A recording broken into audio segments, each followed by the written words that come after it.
put in accounting and business management in the title because that's what I know about and that's what I can talk about. When I was asked to do this, the title was very broad. It should be, what is a case study, ? And when I teach case study courses, and I do quite a lot of courses for PhD students on qualitative research and case study methods, and my main message to accounting and finance and business school people is basically that there's quite a range of things which are case studies, and they all look somewhat different.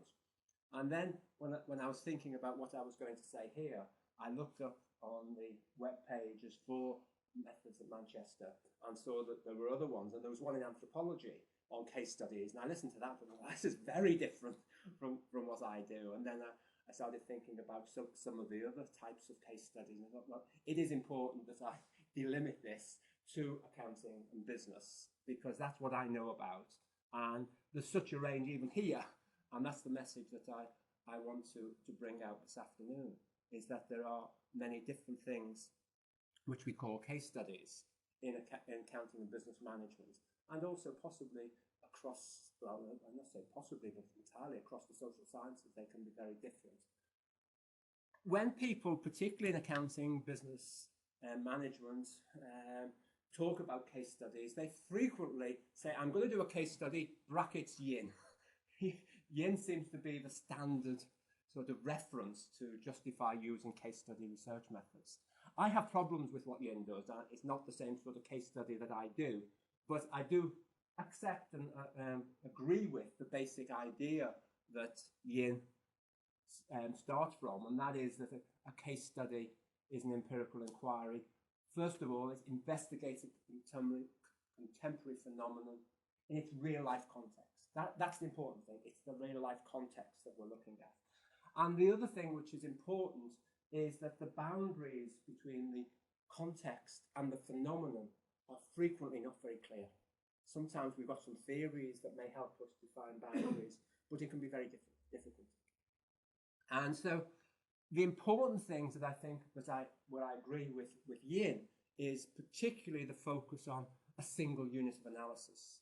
So a case study is something which focuses on a single unit of analysis. And I emphasize that, and I have to do that particularly in the business field, because some people talk about case studies and they say, we've visited 20 companies, we've interviewed 20 people, one in each company, and we've done 20 case studies. They then analyze it as a cross-section, and they do an analysis of the 20 as a sample. And to my mind, that's quite valid for some particular research purposes, but I prefer to refer to it as a field survey, because they don't give an in-depth analysis of each of the 20 case studies. And so that doesn't mean, though, that a case study has to be a single one, because many research designs will include comparative cases. So you will be making comparisons between cases. But the important thing is each case is analysed in its own real-life context, and then the comparisons are done on the basis of the individual case analyses. So that's the sort of starting point. I think in order to give you a feeling of how I see case studies, it may be useful to give a little bit of historical background, and that I hope will illustrate the nature of case studies in accounting and business. And it sort of follows my own career. I've been here at the university for just over 40 years, quite a long time. And my background over this period has changed. I started off as a quantitative researcher, as everybody did in accounting. We were all quantitative. We did economic-oriented studies. I started actually with mathematical modelling. My PhD is just equations. There's no empirical data. There's no qualitative data. There's just equations and pages of them. And that's where I started with this.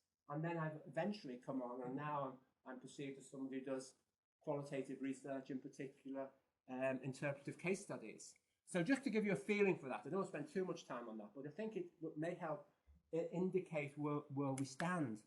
And back in the 1970s, we're talking 40 years ago, much of the work in both business and in accounting was very normative. largely drawing on an economic orientation, telling people how to do it. With optimal decision making, these are how managers should take decisions. We used economic concepts such as marginal cost, opportunity cost. If you're not aware of them, it doesn't matter, but we drew on concepts from economics. And we produced our normative mathematical models. And I found it great fun. I like playing around with these things. I'd started off as a practical accountant. I trained as a practical accountant and then come into the university. I thought, this is great, you can play around with these ideas and so on. But I and other people similarly to me at that time started to ask questions. What does it mean? We're telling practitioners this is how you should do it, and they're not really following us. Why not? What do they do? Now, I say I was a practitioner in the sense I was an auditor before I became an academic, but there wasn't any coherent body of knowledge within universities about how practice worked. And so that seemed to be the next stage. And so I started asking, why don't people use the optimal methods? And so try to explain the diversity of practices that we see in the population. There's a whole range of accounting and management practices that are used. Why don't they use the optimal ones? Why don't they use these things that we've developed? And that was interesting for me. And so what I wanted to do was to try to explain the diversity of the population. And that drew on economics, the economic concepts. It also drew on contingency theory. Now, that contingency theory came out of organizational theory. And in the 50s, 60s, 70s, to some extent, mainly in the mid-20th century, one of the philosophies in organization theory was to try to find the optimal or the best type of way of organizing business. Contingency theory said, yes, we want to do that, but there isn't one single answer. There isn't an ideal way. It all depends, and depends on a range of things. Hence, we got contingency theory. And so that started me looking into the practices that we saw. And a lot of other people were starting to do the same sort of thing with lots of large-scale surveys and studies. Some people then starting to do field work, but it was descriptive field work to understand what the practices were like. I did one study, which was quite a large study, which had a sample of about 250 companies from the Times 1000, and a colleague of mine had a study, part of the same study, had a sample of just over 200 of the Fortune 500 companies in the US, so the biggest ones. And we did a whole big survey of these companies, and we published this paper in a journal called Accounting Review, which is a top-class accounting journal, does lots of empirical studies, and we tried to study the accounting practices in particular types of organizations to see what was going on. And it got all the right sort of sample, because they had a good sample. We were also at that time quite clued into the quantitative methods that we had to use. And what did we find? Absolutely nothing. The significant thing in that study was the lack of significant correlations. And we were only looking for things that were significantly different from zero. So we were looking for R-squareds of 10 to 15%, and none of them was significant. And the reason it was published, it almost certainly wouldn't be published today, but the reason it was published is the reviewers said the methods were right, all the assumptions were right, and it was interesting that they didn't find anything. And so we speculated, partly on the basis of my first attempts into fieldwork, talking to people in practice about what was going on and getting explanations for the survey returns that they gave. And one of the things is the dynamics have changed. So companies will set up their management systems, and then they'll stay fairly constant for a time, and then they'll change at some other point. But they won't change instantaneously with other factors, outside factors. They'll be much slower. And so there's a dynamics in there, there's a lagged effect, but we don't know what it is. And so that was a sort of technical problem. But beyond that, there was a more general problem, that when you look at companies, they never have the perfect system, and they'll always acknowledge they haven't got the perfect system. Some of that will be due to the fact that they designed something which they thought was satisfactory at a point in time, and then it becomes less satisfactory, but it requires something to make it worthwhile making the change, and then a change takes place. And some of those things that cause the change were often personal preferences. A new senior manager would come in, and this manager had been in another organisation with a particular type of system, and he'd like that. Often it was a him in those days, the senior managers, and they'd like that system. And so they bring that system with them. And so it's much more difficult to explain the diversity of practices in the population. So what I wanted to do was try to understand what was going on. And that took me into case studies. Why do companies come to have the systems that they have? And as I say, that was me. But I was only one of lots of people in this area that were doing these sorts of things. And so we turned towards case and field research, basically to understand how particular practices emerged. And that was really the focus of understanding practices. And here's a quote from an accountant at that time, which illustrates what we became interested in. And this particular person was working for part of a large multinational organisation in a unit that was actually located in North Wales. And we went and interviewed him, and we were asking him about his system and the systems they use. And he obviously wasn't very happy with the system. But he said to us, well, you see, it is, you see, how things evolve. I suppose in the academic world, it's all clear-cut. But it isn't really, you know. When you come down here, it's a hell of a big mishmash, or interrelated influences. It's not clear-cut and logical. It looks completely illogical, but that's how it happens. And I'm sure we're no different from any other outfit, and you'll go away and say, what a load of idiots. But that's how it happens. And that started me sort of wondering about how does it come about? What are the processes that we get into when we're studying what actually shapes practices? So there's a whole mishmash of interrelated influences, but some of them are more systematic. There will be economic, there'll be social, and there'll be organisational trends that will shape the practices. And so, some studies may want to focus on those particular trends. In other cases, we might want to focus on why that particular organisation does what it does. And there we need to look at the specific organisational and individual elements that shape those practices. So what I'm moving towards is understanding how a specific company gets to where it is, gets to the practices it has, rather than trying to explain the diversity in the population.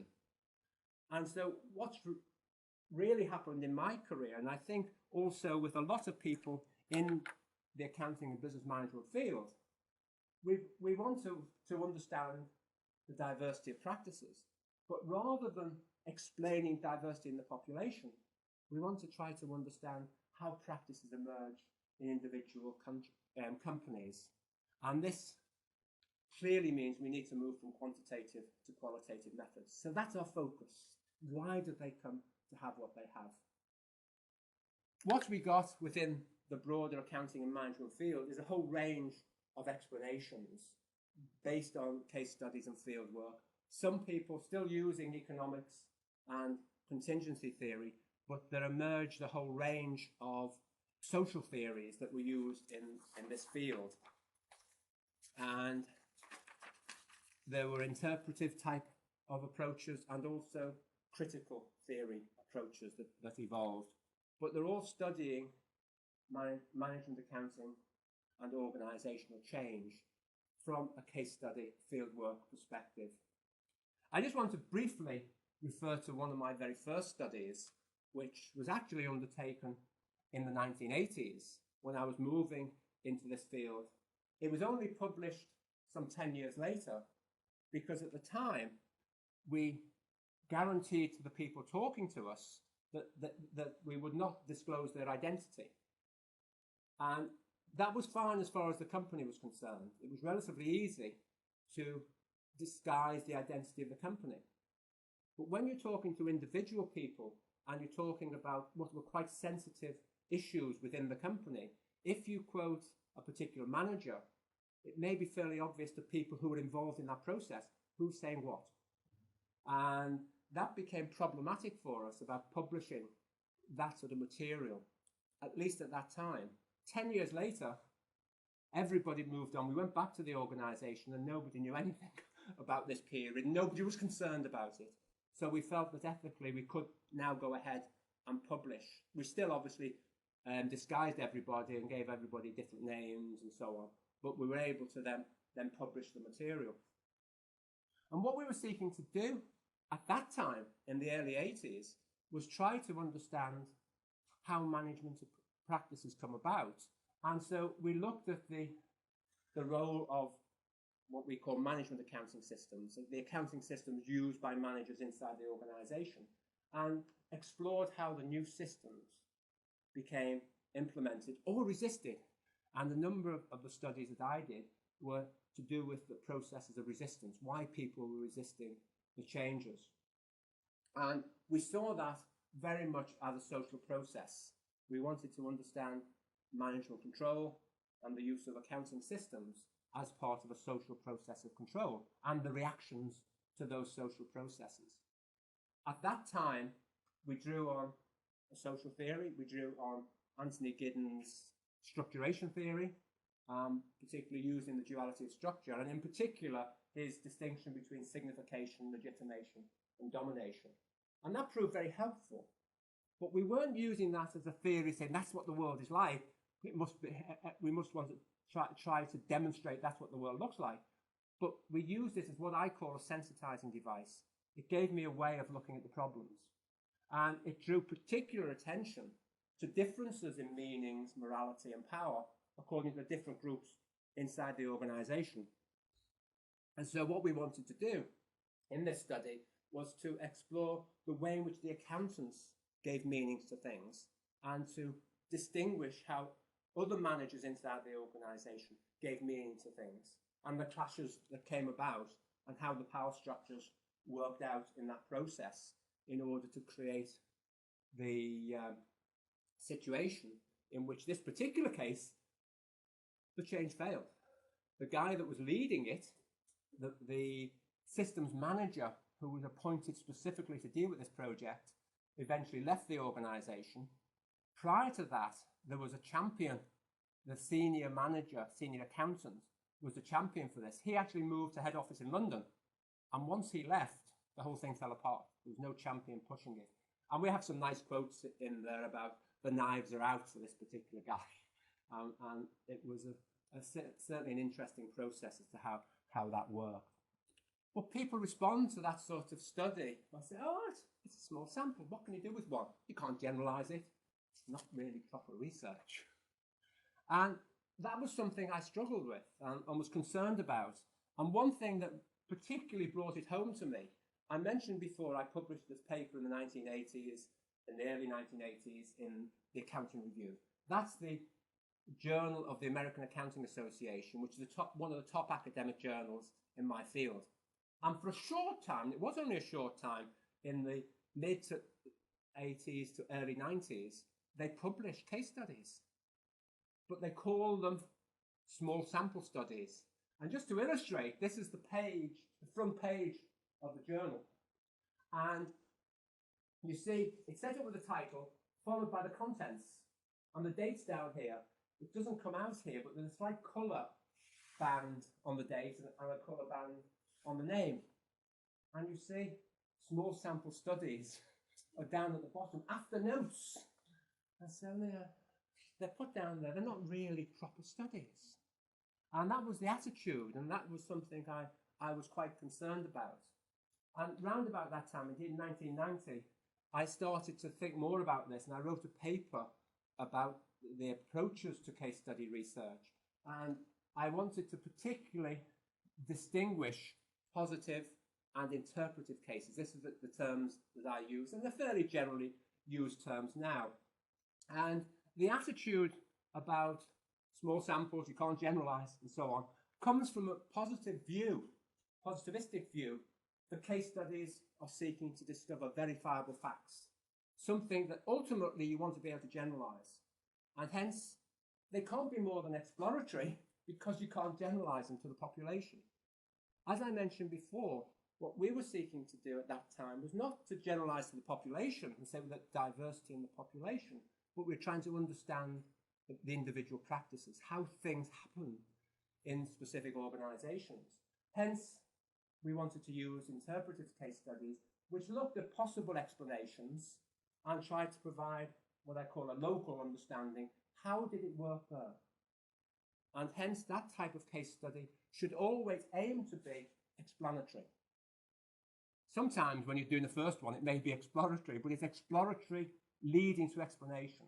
And a good interpretive case study should always aim to be explanatory.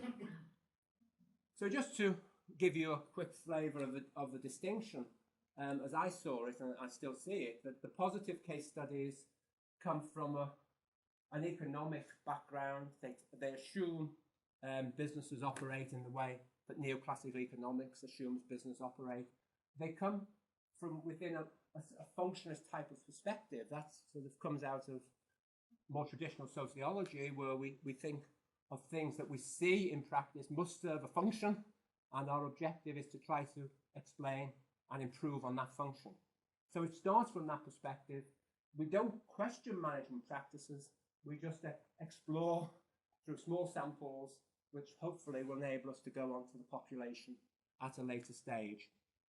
Compared to the interpretive case studies, where we see management practices as socially constructed phenomena, and what we want to do is to try to interpret and understand the day-to-day practices.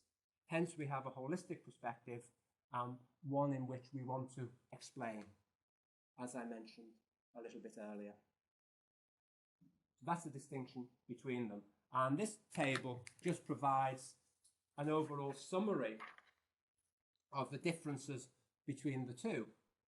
The positive study sees the world as external, objective, whereas the interpretive study sees the world as socially constructed. Now, I'm not saying this is a simple dichotomy and you've got to be one or the other. There's lots of range in between these things, but this provides a way of trying to distinguish the ideal types, as it were, at the extremes of this continuum, if you think of that. So the type of positive study is exploratory versus explanatory in the interpretive. The type of explanation tends to be deductive in the positive. We deduce it from our economic theories and existing theoretical ideas, whereas the interpretive study, the explanation should come from within the case. Hence, we go back to the case as a unit of analysis. That explanation should be there, derived from the case, not imposed from the external world. And hence, I emphasized before when I was using Giddens structuration theory, it wasn't imposed on it, but it provided me with a way of looking at the problem. And I had to be able to demonstrate that that was a useful way of analyzing that particular problem. And if we talk about generalization, the positive studies are interested in generalizing to the population, hence it's statistical, versus interpretive studies, where all we can provide is a general theory. Sorry, I shouldn't use the word general. A theory which enables us to understand, which we can then take to other situations and understand other situations with that theory. So we can use theoretical generalization, but we're not looking towards statistical generalization. And the role of theory in the positive studies is to generate hypotheses. Hence, earlier on, I said they're exploratory, generate some hypotheses, and then they can be tested in the larger sample, whereas the interpretive studies, our focus is on understanding. And then, in terms of the nature of the practices we're looking at, the positive take the assumption that businesses are economic entities and therefore are concerned with their management practices, are concerned with economic decision making within the business. Whereas the interpretive study, that's what it's all about. That's what we want to see. That's what we want to understand. So they're briefly the two extreme types. And what I'd like to do is to just give you a flavour of the differences in an accounting stroke business management field from a couple of recent cases. And these are two cases which I use on my courses to illustrate the difference between a positive case and an interpretive case. And this first one was done by two American researchers, Kennedy and Widener. And what they were interested in was an organization that had introduced lean manufacturing and also something which they called lean accounting. Now, lean manufacturing is a management philosophy. It's a whole series of methods which come together in order to create what they think of as a new way of working. It's come out of Japan. Some Japanese companies were the originators of this idea. And in many ways, it's a contrast to mass production. If we think of mass production, we think of standardized processes, standardized products. We produce a certain number, then we try to sell them. We separate people into specific jobs. Somebody will do this particular job and constantly do the same job. So we have a de-skilling. And the control for that tends to be quite hierarchical. You have supervisors monitoring people, what they're doing. And so it's all focused on getting jobs into smaller elements and making them repetitive. Whereas lean manufacturing is about creating a much more flexible work environment, one in which the organization can respond to the demands from the customer when they want the product and also the requirements of the customer. So rather than producing a very standard product, they're more likely to produce products that meet the customer specifications. And so there's much more flexibility required in the system. And they do this through a range of management techniques, which I don't need to go into. But probably the main one, which may be helpful to help you understand it, is they tend to work in what they call work cells. And that is a group of people, or a team of people, who will be responsible not for individual tasks, but for a whole range of tasks. It may be producing the whole product, or it may be producing specific elements of the product. And those people in the cells tend to produce to their own way of working within the cell. So some people may do certain things, but others may do the same thing on another occasion. So you have multi-skilled people. They can do the whole range of jobs, and they can share it between them. So rather than having hierarchy telling them exactly what to do, they're given the tasks, and they could work out amongst themselves the best way to achieve those tasks. So it becomes a rather different way of organizing.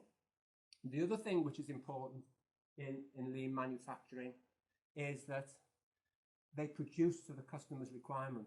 Rather than producing for an inventory, which you then sell to customers, they produce in response to customers. And one of the ideas is you cut out inventories completely. So as it comes off the production line, there should be somebody to buy it, and it should be going out. And the parts that you need should be coming in as you need them. And so this notion of just in time is very crucial to the creation of the product, but also to the acquisition of the parts that you need in order to make the product. So that's what it was about. And there was consequences for the way in which accounting worked in this organization. But what they were particularly interested in was the control, how they controlled this new type of organization. And they looked at contingency theory and the contingency studies that had been used on this particular topic. And what they found in the literature was a whole range of studies which looked at the relationship between lean manufacturing and a whole range of different aspects of management control. But they were done in an atomistic way, a study of lean manufacturing and one variable, lean manufacturing and another variable. And they were more interested in what they call configurational fit, how all the parts fit together. And so what they did was they started off with a model from the existing literature. And what you can't read it very clearly on the screen, and it's not so important what's in the boxes, but what they had was lean manufacturing here, and one study will have looked at the accounting practices, another study will look at performance measurement, another study will look at peer pressure, another study, and so on. And some of them put it within the study, the effective organizational structure. But they look at them all individually. And you know what, there's an R squared that's significant between each of them. Well, how do they fit together? It's an interesting issue, and that's an emerging issue, particularly in management control. Rather than looking at individual elements of a management control package, you look how they fit together. And so what they wanted to come up with was a revised model, a model that looked more like that, again, what's in the boxes doesn't matter, but it's the interconnections between the various parts. You still have the manufacturing technology, the lean manufacturing over there, and you have various elements, but you've got things going all over the place, all interconnected. And what they did with their case study was they tried to develop this model through the case study. They looked very carefully at one particular organization that had used lean manufacturing, and then they identified how the things or the variables fitted together in this particular case, and they came up with this new model. And the interesting thing about it, and why it's relevant to what we're talking about, is what they did was they tried to present an objective representation of what happened in that organization. And they even include in the paper a footnote which says, we were in the organization only as independent observers. We received no money from the organization. It's very important for them to get that in, to demonstrate their independence. And the paper is quite interesting because towards the end, they talk about how you go on from their model, their new model. How do you study this in large samples? And they talk about structural equation modeling and the usefulness that structural equation modeling will have for this particular type of analysis when you move it from their model to a large sample. So you see in this the main features of what I've called a positive case study. And to contrast that one, I've chosen another study. In this case, a study by two British academics, or at least they were in Britain at the time. One of them, the first one, has since left Britain and works in the Middle East now, but that's another point. And they do a very interpretive case study. And one of the issues that motivated them is that, as I mentioned before, the research moved from being very positivistic, trying to explain the diversity in the population, moved towards understanding practices, and we brought in social theories. And one of the things that was an issue was that the previous work was very functionalist. And so we moved to post-functionalist types of work. But the argument they make is that in doing that, we forgot that things do have functions. And we focused on the power structures, we focused on the underlying social processes, and we've also focused on cultural and all sorts of other aspects. But we've forgotten that things are done for reasons. And they're trying to bring that back in. And they talk about situated functionality. In other words, although the whole thing may not be functional in the sense of the previous functional work, when you look at individual practices, they're done for reasons. And so what they wanted to do was try to understand how accounting practices actually work. And they drew on the practice theory of Schatzky. I don't know whether any of you have come across that. It's not necessary at this stage to understand where Schatzky is coming from, but basically we're trying to focus on how practices become formed. And in their paper, they distinguish governmentality literature in this field, which tends to be grounded in the work of Foucault and trying to understand the power structures. And they contrast that with the actor network theory literature grounded in the work of Latour and others, which try to explain in great detail how individuals act and the way in which actors come together within networks. And what they tried to do in the paper, theoretically, was to locate Schatzky's work between the governmentality literature and the actor network literature to enable them to focus on situated functionality. So just to very quickly explain what they've done, this is the organization chart. And you've got a corporate board of directors, you've got quite senior people, and you've come down to the very operational level. Now, this was an organization that manages restaurants. Some of the branded restaurants you see around the UK. It's one of the major brands. It's not a McDonald's type of restaurant. It's not a fast food restaurant. It's a more full service restaurant, but it's a branded one. And the general strategy is set up here, but it has to be put into practice down here at the local level by the area managers and the individual restaurant managers. And what they wanted to try to do was to understand how these local practices came about. Now, at head office, they have global systems for the organization. We have to have a standard menu. We have to have our brand. And so menu design often came from the top. And they had a standard target for the menu that each dish on the menu should generate a margin of 67%. In other words, the difference between what you buy the ingredients for and the price you charge for it should leave you with 67% to cover your other costs and profit, of course.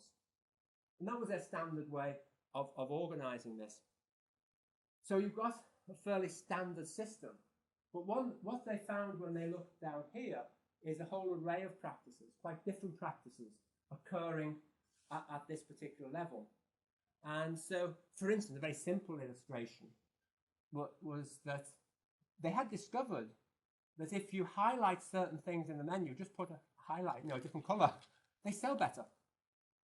And so if you're going for a target 67% margin, obviously what you should do is you should highlight the more expensive ones, or the ones that give you a better margin. But as they started working out, they didn't actually do that. They ended up highlighting the ones that sell best. And the reasons for doing that was that if you do that, more customers will be satisfied because they're the ones that sell best. They must be the ones customers like. So if you highlight them and sell more of them, you have more satisfied customers, and then they may come back more frequently. So it worked against the standardization of the 67% maximize the contribution, but it fitted with another philosophy inside the organization of satisfied customers. When they actually looked at the practices down at this level, at the operational restaurant level, what they saw was on a weekly basis, the restaurant managers met up with the area managers to discuss what had been going on. And they had a very standard agenda with standard information provided from head office. But the way it worked in practice was they were very selective in what they did, what they talked about, which information they used in order to be able to manage the individual restaurants. So what they were showing was that although there are some standard systems, actually putting them to practice is a skillful activity of the actors. It isn't just a reproduction of the system set by head office. And so a couple of things that they raised is that practice is more than talk.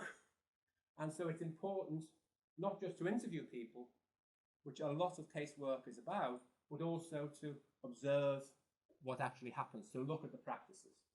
And I've mentioned the relationship between the regional manager and the restaurant manager, and also the design of menus. What they were able to show was that practices were situated. They were done for reasons, and it was done for reasons of functionality, but it was a very specific, very situated functionality. And this is interesting in some ways, and it ties in with something else I've been doing, something rather different. I've been looking at globalization of management and accounting practices. And that implies that everybody's doing the same thing. They're becoming globalized. And I come to the same sort of conclusion at that level that they come to here. And that is that you do see homogeneity, global practices, but they only become global, or in this case, they only get put into practice at the local level because of the heterogeneity. And so homogeneity and heterogeneity are not opposites in this sense. They actually are required in order to make the more global systems work in practice. And it's the actions of the individual actors that enable those global systems to actually function. And to do that, you need heterogeneity in the systems. So that's very different in its approach to case studies to the previous one, which is all about setting up a model that you could explore in the larger statistical studies. So what I hope I've done this afternoon is to distinguish the different range of possibilities. And then if you go to anthropology or to law, you'll find quite different ways of using case studies. So just to finish, we see a range of possibilities. We do focus on a single unit of analysis. That I think is crucial, with in-depth and rich detail, so that we can understand the phenomenon. But there's a whole range of methodological perspectives and theories which can be applied in understanding the case studies. So my original task to explain what is a case study, I found impossible to do it, but I could do it in the context of a particular body of work, which is what I've tried to do here.